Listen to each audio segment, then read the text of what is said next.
Hi, this is Lisa from Thriving Leader Collaborative, and I'm so happy to be here with you today to talk about energetic hygiene. It is one of the practices we teach to maintain and uplift our spirit, what we call attending to our spirit. And that may sound a little strange, but when you think about it, we are energetic beings. And so are these elements around me. Look at these beautiful flowers. I love touching them and smelling them and activating the senses as I attend to my spirit. And what I notice is many of us have forgotten how to pay attention to our body's signals. And our body is telling us energetically what we need. And so one way to do that, to tap into your body's awareness, is to go outside in nature and just feel the air and look up at the sky and feel the warmth of the sun. I'm feeling it right now on my face. It's so amazing.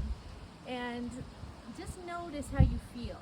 You feel like there's some heaviness, like maybe memories from an office meeting before, or maybe if you're in healthcare and you've been taking care of patients and you just left the hospital and you're like, I don't want to take any of this home. You know, our bodies are kind of like, if you're a construction worker and you go and you're working with wood and you get sawdust all over you and you're sweaty and it just sticks, and then you take all that home, right? What's the first thing you do? You go in the shower and you wash it off. And not all of us can do that every day, all day. We can't always be getting into water, but we can pay attention to what our bodies need. And so one way that even without water we can clear energy is this classic Qigong move, where we bring our energy up to the top of our head, kind of like a teepee point, and just feel that for a moment. Feel your fingers touch. And then with an exhale, just push all that energy away, whatever in your mind, whatever heaviness you feel, and just breathe out with the sound.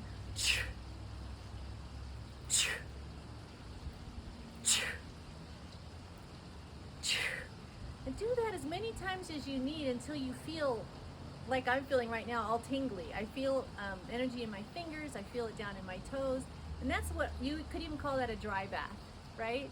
Get it out. If you can do that outdoors, great. If you have to be indoors, do it indoors. Whatever connects you to your energy awareness to clean it out. The other thing I like to do, my all-time favorite, is to walk in nature. And you know, I love even touching the flowers. I don't particularly like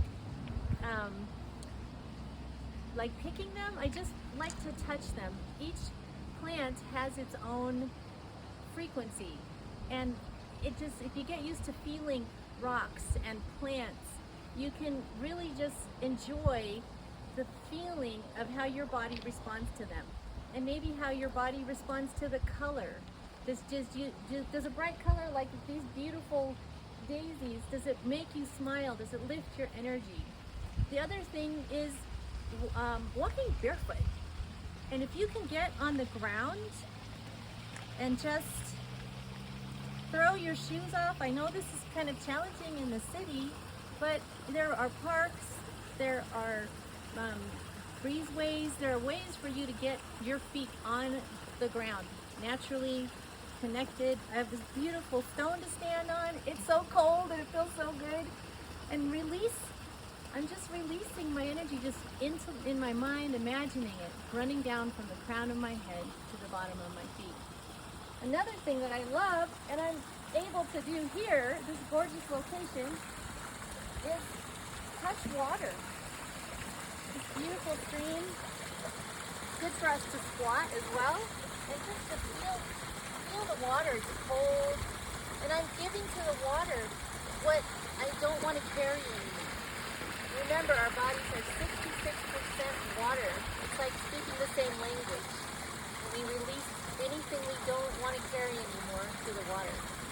Another thing I like to do is put a little bit of water on the crown of my head. Now that might seem odd to you, especially if it's a live creek or river, but it immediately helps. I can feel the energetic shift all the way through my body. And lastly, my very favorite thing to do is to put my feet in water. And in this case, I can do one at a time. But how often do we get to be in nature and put our feet in the water? I highly recommend it. It's cold and invigorating, and it's great for energetic hygiene. So I hope you found some of these elements helpful?